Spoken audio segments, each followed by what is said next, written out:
10 millones de kilómetros cuadrados y más de 2/3 de ella están cubiertos de agua. A día de hoy, la gran mayoría de nuestros océanos y mares están aún por explorar. Sabemos más sobre los secretos y enigmas de la superficie lunar que sobre las aguas terrestres. Y es que siempre que han existido informes sobre avistamientos de ovnis por el cielo, se han registrado informes similares de los llamados OSNIs, u objetos submarinos no identificados en nuestros océanos. Un OSNI es un ovni que se zambulle en el agua. De hecho, los OSNIs y los ovnis son probablemente lo mismo. Un ovni se convierte en un OSNI cuando deja de volar y se sumerge. Por primera vez en la historia, descubra los misterios de los ovnis más escurridizos. No estaría mal que la Marina nos contara todos los avistamientos de estos aparatos. No hay duda de que es posible conseguir un vehículo supersónico bajo el agua. Desde informes que afirman que la ciudad perdida de Atlantis es una base secreta de OSNIs, La leyenda de Atlantis se basa en datos que confirman su existencia hoy en día. o un testimonio registrado en el diario de Cristóbal Colón en 1492, Lo vieron ascender y descender durante la noche. hasta el único incidente OSNI documentado por un gobierno, un escalofriante suceso en la costa de Nueva Escocia, Canadá.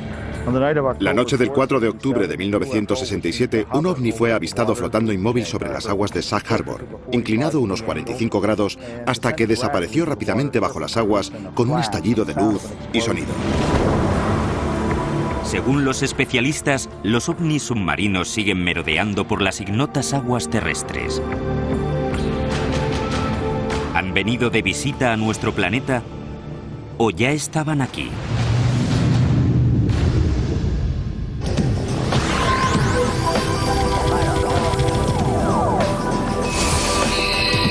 Historias de ovnis. OVNIs en el fondo del mar. Este es el Canal de Santa Catalina, una extensión de más de 40 kilómetros de ancho que separa la ciudad de Los Ángeles de la isla Catalina. Según los expertos, estas aguas, parte de las cuales pueden tener una profundidad equivalente a la altura del Everest, podrían albergar algunos de los misterios más insondables del planeta. You are seeing an unidentified flying object. It is not a hoax. It is real. The film was taken by Leland Hansen while filming Catalina Island from a helicopter. En los últimos años, la oleada de avisos sobre objetos submarinos no identificados, los llamados OSNIs, sumergiéndose y emergiendo del canal, han suscitado un gran revuelo entre los vecinos y los investigadores. Toda la zona es un enorme lecho de actividad ovni. Probablemente habré descubierto unos 2.300 casos de ovnis sobrevolando estas montañas y estas aguas. Es una zona muy activa. Preston Dennett es el autor de OVNIs sobre California. Lleva casi 20 años investigando la actividad OSNI en esta región. El 14 de junio de 1992 se produjo un verdadero aluvión de avistamientos en las montañas de Santa Mónica. Los testigos contabilizaron un total de 200 objetos. Y lo interesante de este caso es que los objetos procedían del suelo. Normalmente cuando alguien ve un ovni, este viene desde el cielo como una estrella que desciende en picado, pero estos describían un vuelo ascendente. 14 de junio de 1992, 10:24 de la noche. Durante casi 2 minutos las aguas del Pacífico se iluminan y explotan mientras emergen en formación cientos de aparatos brillantes con forma de disco. Al igual que en otros casos similares, estos artilugios surgieron del océano en un silencio casi absoluto. Según los testigos, se quedaron un momento flotando antes de salir disparados al espacio. Se recibieron avisos sobre este incidente en diversos destacamentos de la policía local, incluso en el de la lejana Malibú. La siguiente es una de las llamadas reales que se registraron precisamente aquel día. Monster Sheriff Station. Did anyone report anything strange tonight? Seemed to be more than one specific. Strange lights. Lights? Yes. What exactly happened to you? I'm ashamed to tell you because I think you're going to think I'm crazy. We saw what we thought was a bright light up in the sky. Okay. we could hear it wasn't a helicopter. I'm telling you, I have never been more frightened in my life.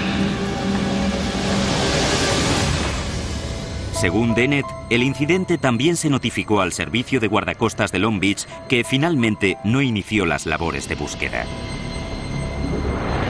Este suceso de 1992 fue el segundo en menos de 3 años en Los Ángeles. La oscura y brumosa mañana del 7 de febrero de 1989, los buceadores, los sonar de los barcos y aquellos que estaban en la costa vieron como un aparato oscuro, alargado y no identificado emergía del Pacífico. Durante unos 90 segundos, el OSNI permaneció sobre la superficie antes de expulsar una docena de pequeños objetos que se movían a gran velocidad. 60 segundos más tarde, el aparato se volvió a sumergir. Según los últimos datos que captaron los sonar, se dirigía al sur, hacia el canal Santa Catalina, antes de desaparecer. Y se avistaron docenas de objetos a lo largo de la costa de Marina del Rey. A veces, algunos de estos aparatos expulsan artefactos de menor tamaño que alcanzan los 6 metros de diámetro.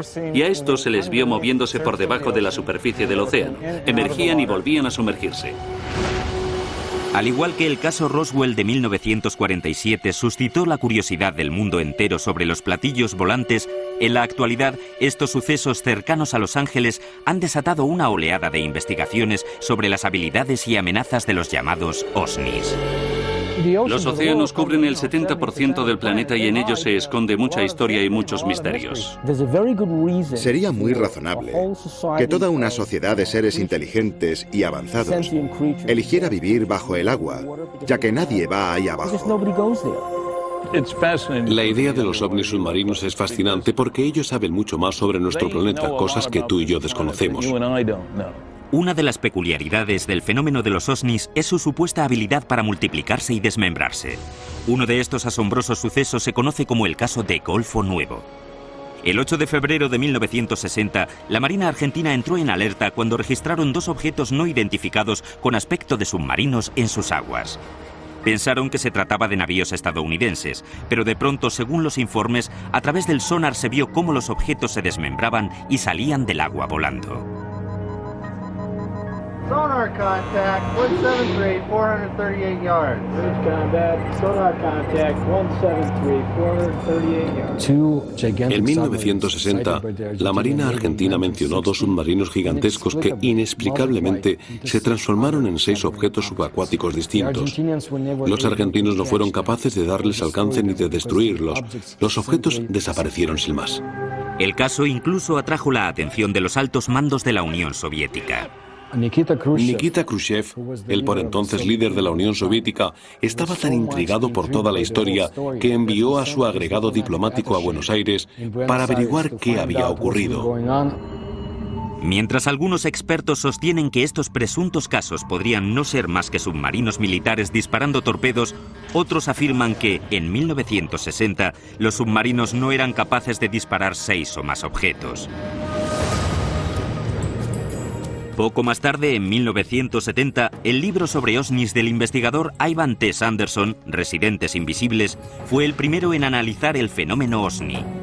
En él se relata otro ejemplo destacado de este fenómeno. En marzo de 1963, a unos 160 kilómetros de Puerto Rico, en medio de unas tranquilas maniobras navales estadounidenses, de repente, uno de los submarinos se apartó bruscamente de su ruta tras detectar un objeto no identificado con una velocidad de crucero superior a los 150 nudos. Los marinos se quedaron atónitos al comprobar la profundidad a la que se movía el aparato no identificado, 6.000 metros bajo la superficie. La firma acústica describía el movimiento de una única hélice por el agua y se registraba una profundidad superior a los 6.000 metros, mientras que la profundidad de inmersión habitual de un submarino sería de unos 2.100 metros. Esa cosa, fuera lo que fuera, superaba la tecnología de los submarinos de la época e incluso de los de ahora.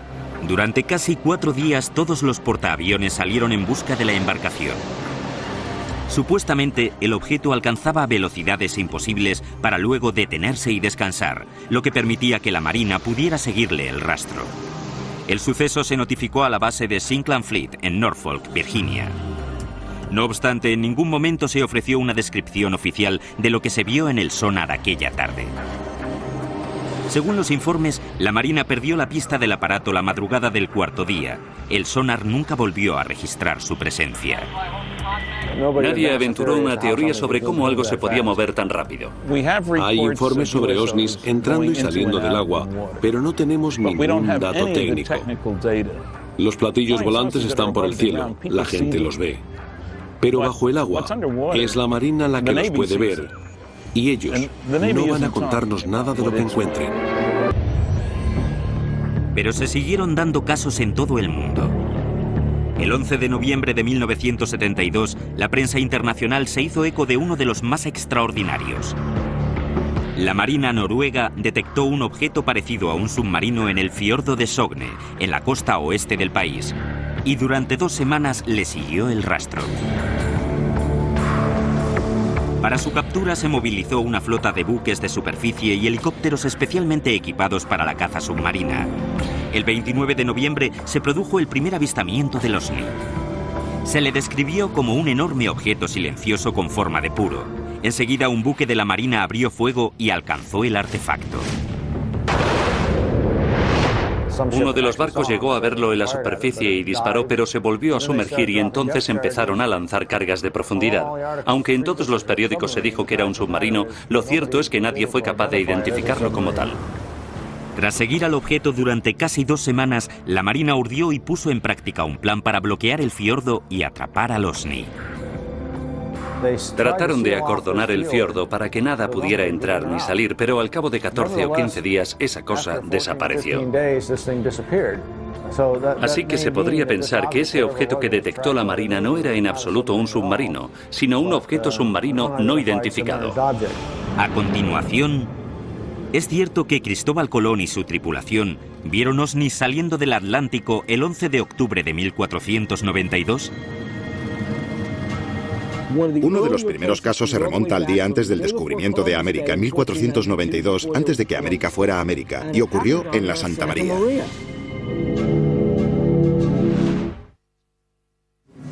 ...11 de octubre de 1492, 10 de la noche. Era una noche tranquila y despejada. Cristóbal Colón y su tripulación se deslizaban lentamente sobre una de las fosas oceánicas más profundas del Atlántico, en medio del Triángulo de las Bermudas. Bajo ellos se extendían 6 kilómetros de agua. De pronto, del fondo del océano empezaron a surgir destellos de luz sobrenatural.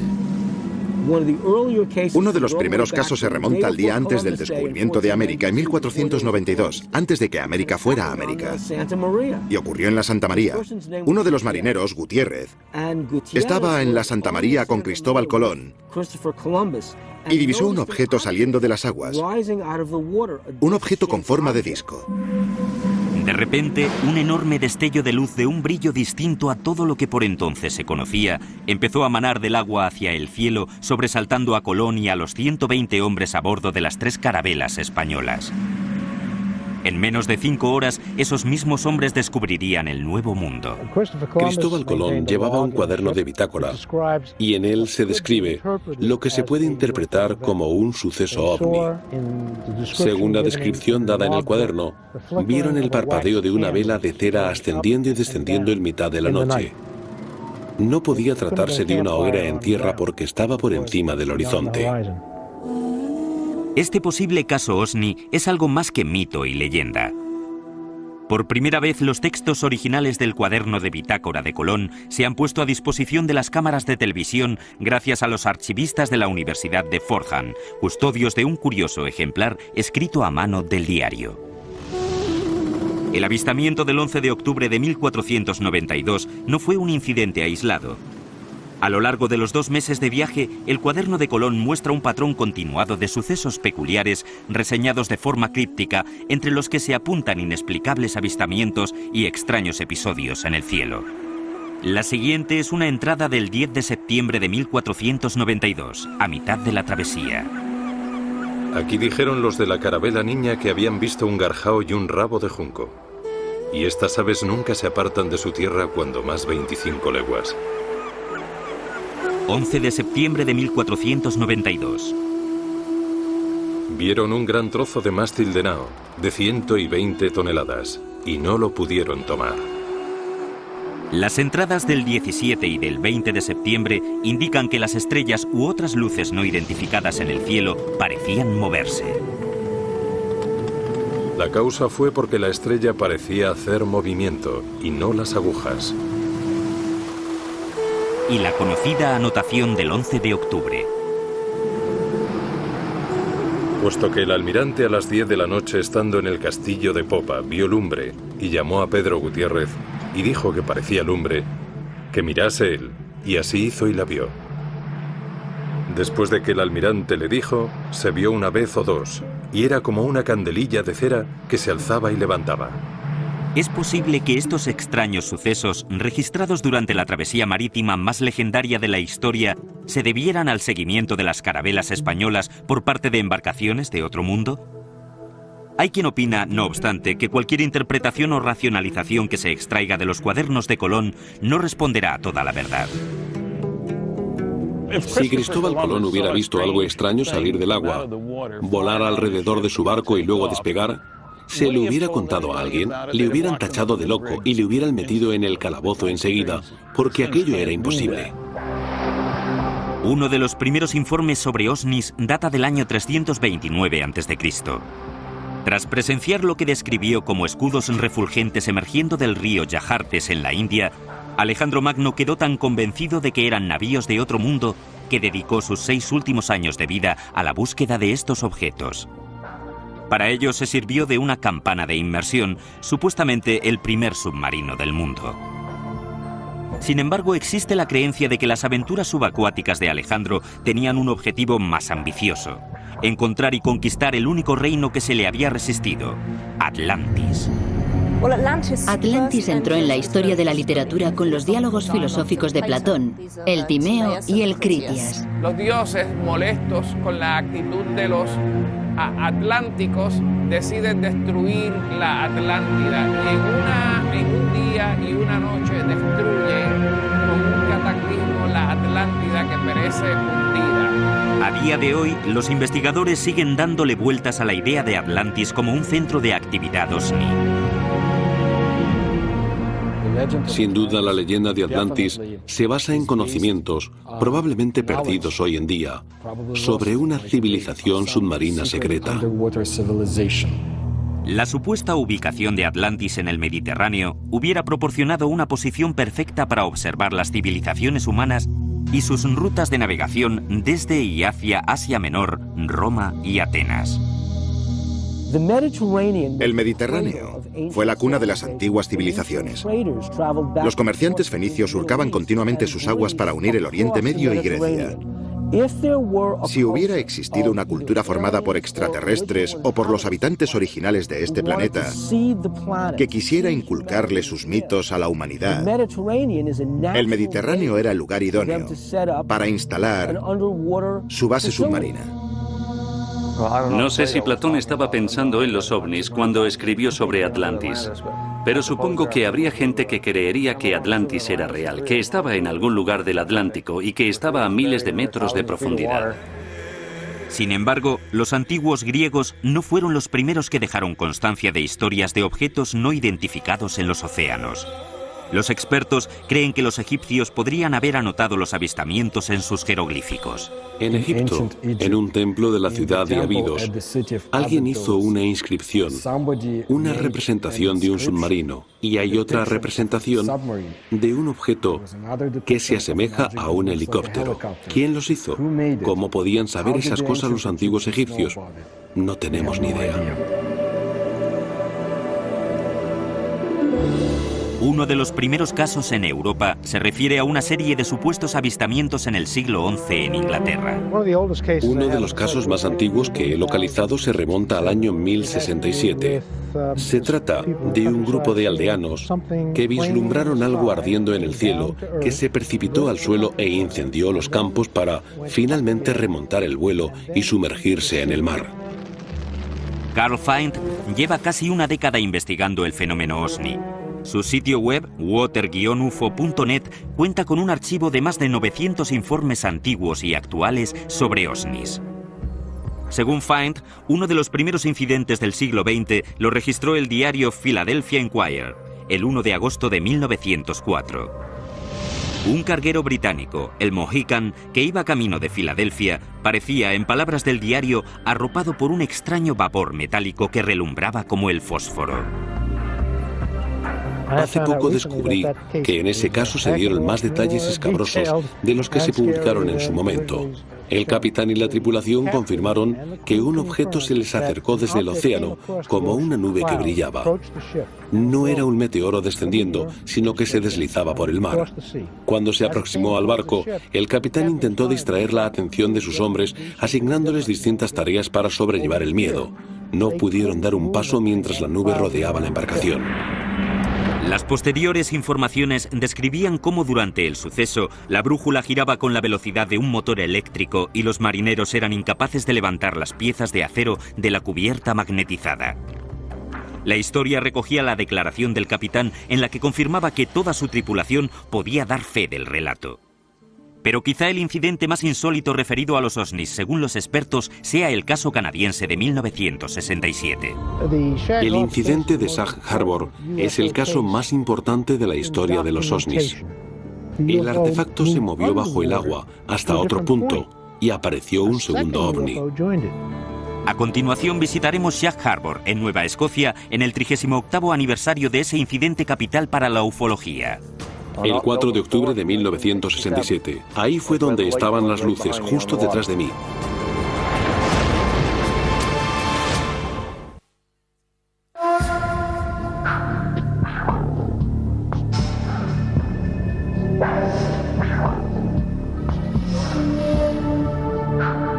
Hace 38 años, el 4 de octubre de 1967, a eso de las 11:20 de la noche, ocurrió algo en Sag Harbor que se recordaría durante los años venideros. La noche del 4 de octubre del 67 se convirtió para muchos ufólogos en la noche de los ovnis. El incidente de Sag Harbor pasó a ser el caso más conocido de aquella noche. Chris Stiles y Don Ledger han dedicado los últimos 10 años a investigar el incidente OVNI de 1967 en Sag Harbor. El caso, que contó con una amplia cobertura informativa en Canadá por aquel entonces, con el tiempo fue relegado al olvido. Su libro Objeto Oscuro reabrió el debate y arrojó nuevos datos sobre los muchos sucesos notificados aquella noche y las semanas siguientes. La razón por la que se destacó el incidente de Sag Harbor por encima de los demás avistamientos de aquella noche se debe exclusivamente a que fue el único suceso en el que algo cayó desde el cielo e impactó en el mar. Hizo mucho ruido y se vieron luces. También fue el único en el que nadie avisó sobre un ovni. Rápidamente, la sede local de la Policía Montada de Canadá recibió diversas llamadas que decían simplemente que habían visto luces. Pensaban que quizás se había estrellado un avión en lo que ellos llamaban el estrecho. El interés y la preocupación se centraba solamente en la posibilidad de hallar supervivientes. Nadie informó sobre un ovni.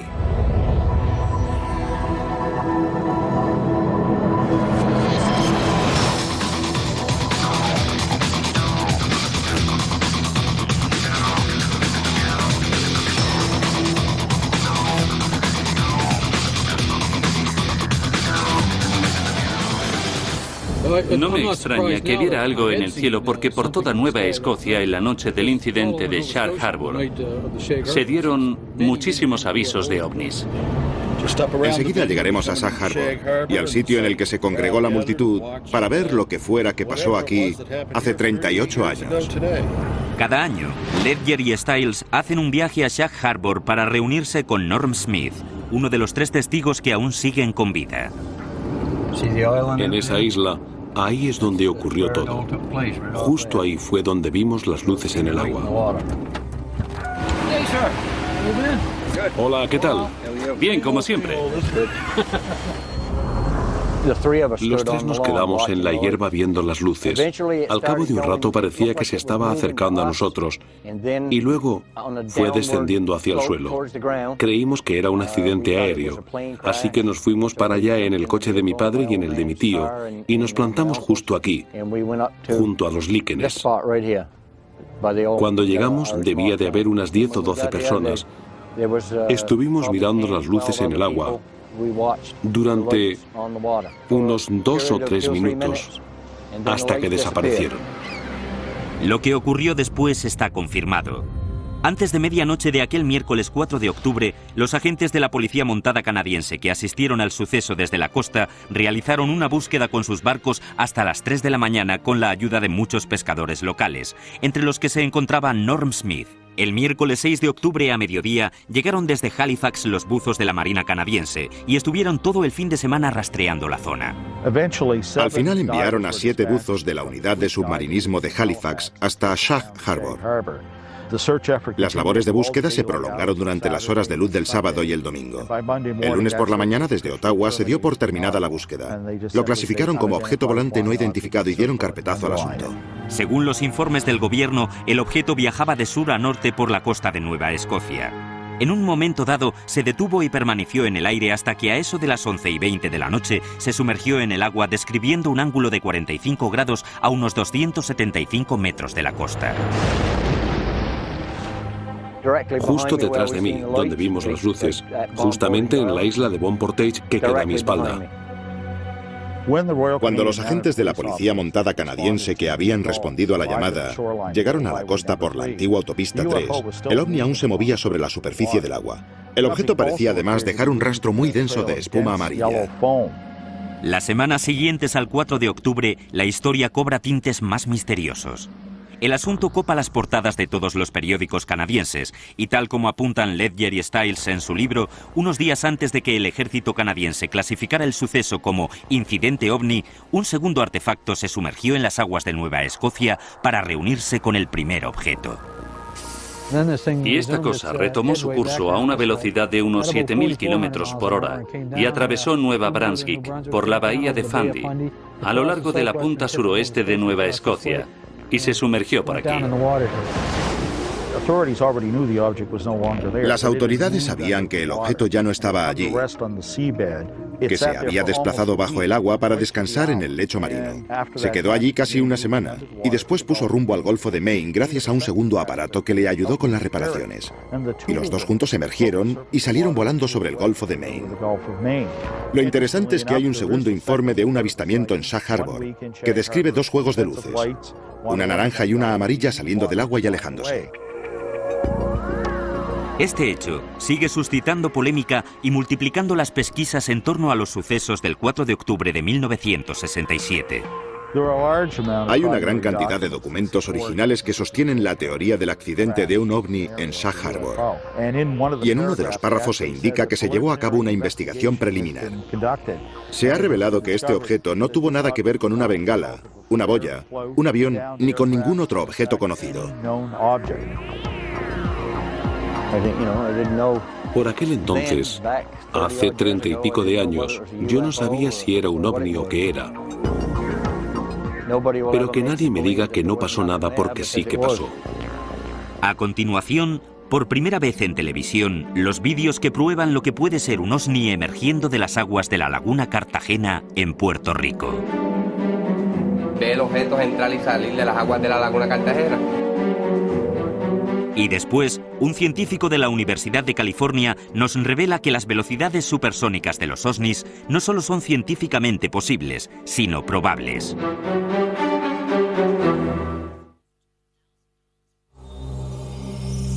Quizá la región con mayor historial de actividad ovni sea la costa que rodea la isla de Puerto Rico. Al situarse en el misterioso extremo sur del Triángulo de las Bermudas, durante décadas la isla ha sido el centro de muchos debates sobre estos artefactos. Puerto Rico es un foco de actividad ovni submarina y parece ajustarse al patrón de los demás casos. Puerto Rico es considerado uno de los países de las Américas de más avistamientos ovni. Los miembros del proyecto Argus, un grupo de ufólogos con base en la isla, nos invitan a un recorrido por algunos de los lugares supuestamente más frecuentados por los ovnis.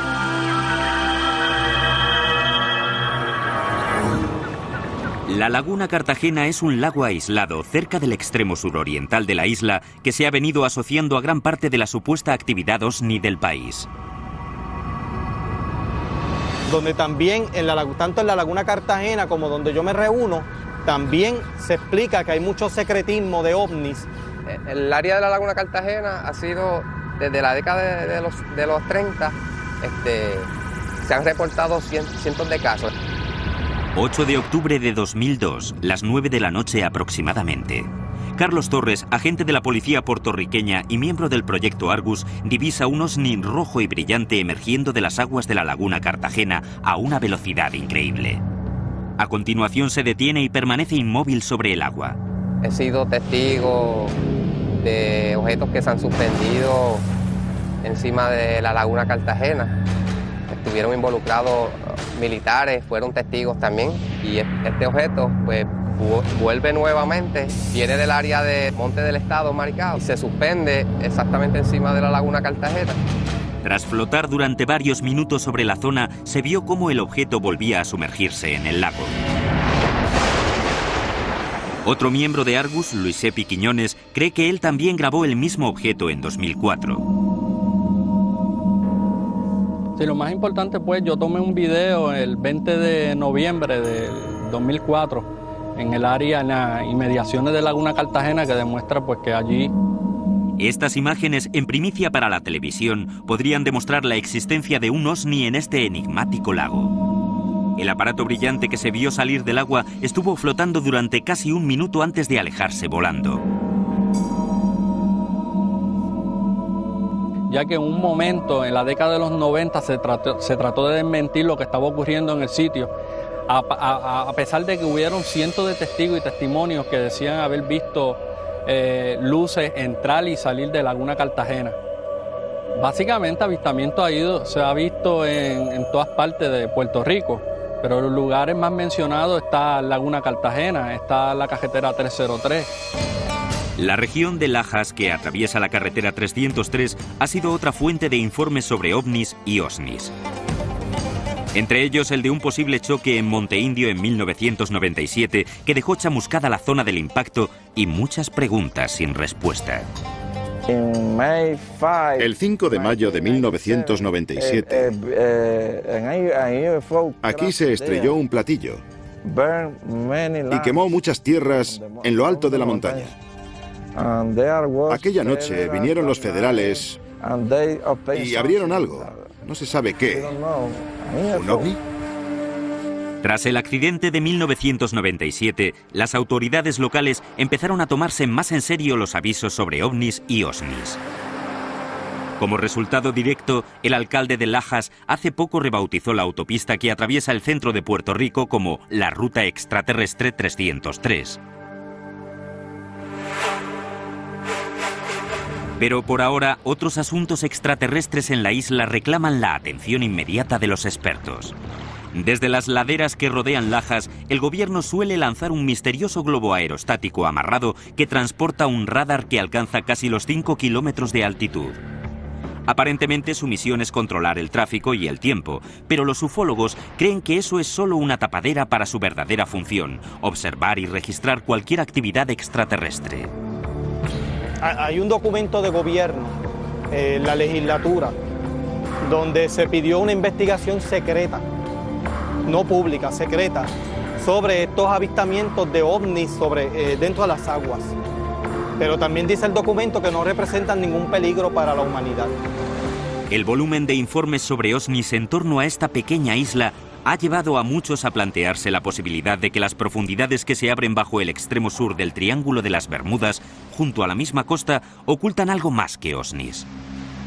Los expertos y los ufólogos de todo el mundo están convencidos de que podría albergar toda una base de estos aparatos. Se sospecha de que hay unas bases o una base cercana entre La Palguera y la zona cercana al faro de Cabo Rojo. Esas zonas son unas zonas bastante que se cree que se llega hasta la Laguna Cartagena. El motivo de entrar y salir es que pues subterráneamente pues ellos pueden entrar por una área específica, salir por otra parte y las bases que tienen debajo del agua. ¿Son todos estos sucesos fruto del misticismo local o se deben quizá al influjo cultural del Triángulo de las Bermudas? En los estratos populares de la cultura puertorriqueña, la mayor parte de las personas, aunque hablan sobre el chupacabras y el Triángulo de las Bermudas, no creen nada de esas cosas. ¿O acaso hay algo más en todo ello? Que es una realidad, los ovnis en Puerto Rico es una realidad, está ocurriendo y hay muchísimos, cientos de testimonios y de evidencia que lo demuestra así. Iba a venir, ¿entiendes? Y yo pienso que el fenómeno de los ovnis es real. Aquí en Puerto Rico se han dado cientos de casos, eso es una realidad. A continuación, veremos testimonios fotográficos de la posible existencia de un OVNI emergiendo de las aguas de Gulf Breeze, en Florida.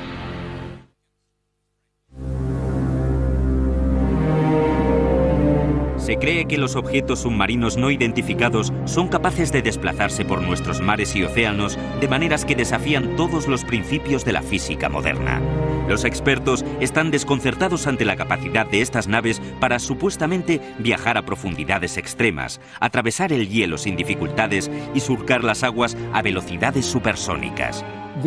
Al parecer, este tipo de aparatos puede desplazarse bajo el agua porque son impermeables, al igual que lo son a los rayos gamma, a los rayos cósmicos y a todo lo que se interponga en su trayectoria espacial. De acuerdo a los informes, entendemos que estamos ante una tecnología avanzada. Rodean a los barcos y el segundo siguiente se sumergen en el agua. No supone una barrera para ellos, pasan de un medio a otro sin más. A finales de 1969, durante sus ejercicios de rompehielos, la llamada Operación Congelado cerca de la Antártida, los marineros del USS Calaterra presuntamente detectaron un OVNI con habilidades extraordinarias. En la revista Argosy, Ivan Sanderson habla sobre un suceso en algún lugar del Ártico en el que un objeto se abrió camino a través de la capa de hielo y despegó. Se podría decir que perforó el hielo.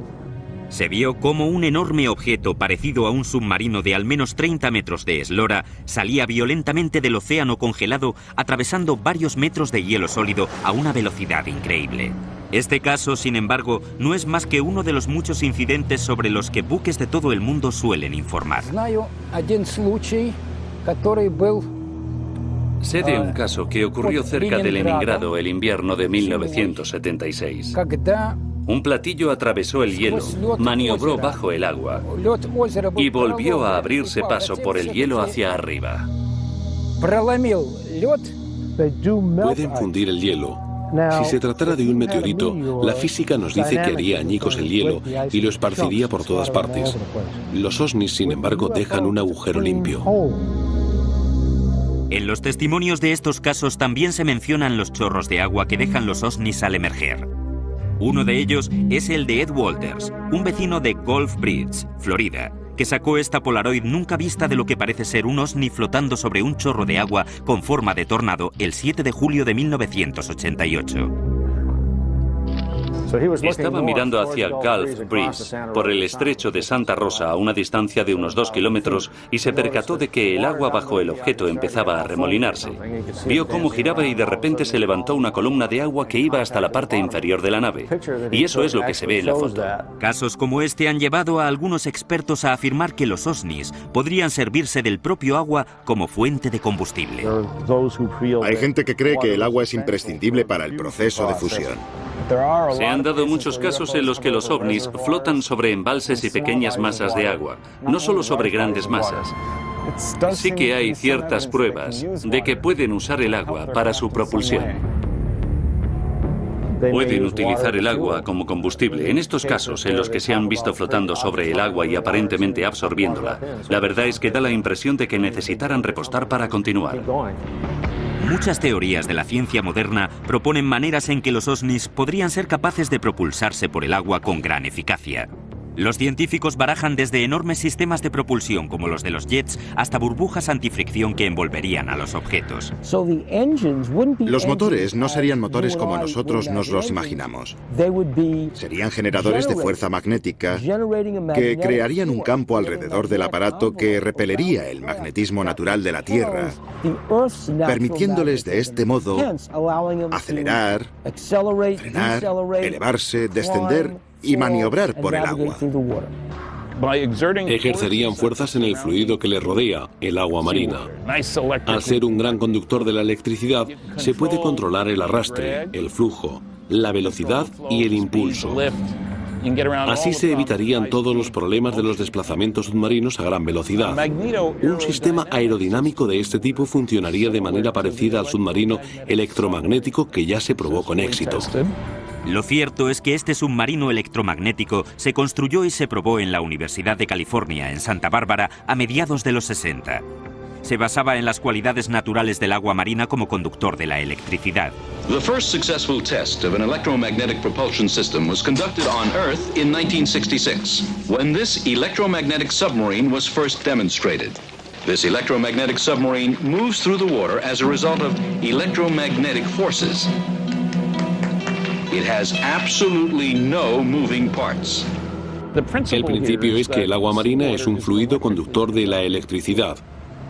Según las leyes de Newton, es física elemental. Si empujas el agua marina, esta devolverá el impulso. ¿Es posible que los OSNIs se aprovechen de esta cualidad natural de nuestros océanos para alcanzar velocidades supersónicas? El agua es un conductor magnético excelente. Tanto es así que si estuvieran utilizando un proceso llamado diamagnetismo, que es una fuerza repelente muy débil, el agua multiplicaría esa fuerza, lo que explicaría por qué estos aparatos se desplazan tan bien por el agua. Un investigador ha deducido que los OSNIs podrían desplazarse con tanta rapidez por el agua sin sufrir daños catastróficos, basándose en los mismos principios por los que funciona cualquier bombilla. En este caso, el ovni es el filamento y el campo es el casquillo, que es lo que protege a la nave.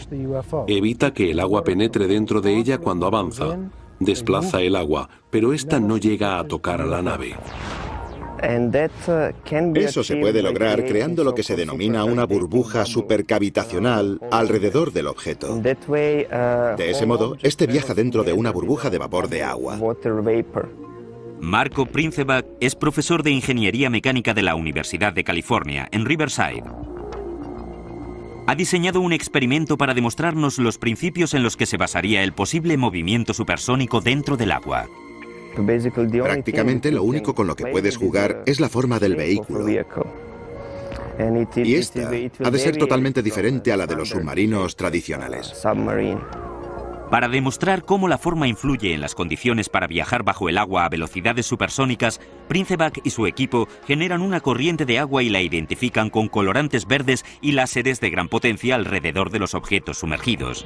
Si tomamos un cuerpo aerodinámico, vemos cómo la corriente fluye sin problema a su alrededor. Este objeto rojo y estilizado representa la forma perfecta para una nave submarina de gran velocidad. Por el contrario, este cubo crea una enorme resistencia a su alrededor. Una forma apropiada para un vehículo submarino supercavitacional se asemejaría a la cápsula de retorno del Soyuz o de otras misiones espaciales. Las leyes de la superficie cambian radicalmente bajo el agua.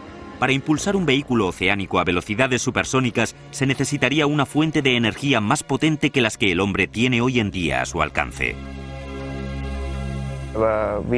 Si tenemos un vehículo con un diámetro de 1,5 metros y queremos alcanzar la velocidad del sonido en el aire, deberíamos contar con un motor de 15.000 caballos de fuerza. Para que el mismo vehículo llegue a la velocidad del sonido bajo el agua, necesitaríamos un motor que pudiera producir más o menos 1.000.000 de caballos. Si bien es científicamente posible que estos OSNIs puedan recorrer los océanos a velocidad supersónica, ¿cómo han logrado desarrollar la tecnología necesaria para ello? Quizá nunca lleguemos a comprender los numerosos misterios que rodean a estos aparatos. Y eso es precisamente lo que suscita la mayor polémica y aflicción entre investigadores y científicos. Creo que resultaría más fácil enviar a un hombre a la Luna o incluso crear una base allí que llevarlo a lo más profundo del océano. Si fueran hostiles y quisieran conquistar la Tierra, hace millones de años que ya lo hubieran hecho. Por lo que sabemos, podríamos ser creaciones suyas. La Tierra fue conquistada, viven aquí y nosotros trabajamos para ellos. Este es su planeta.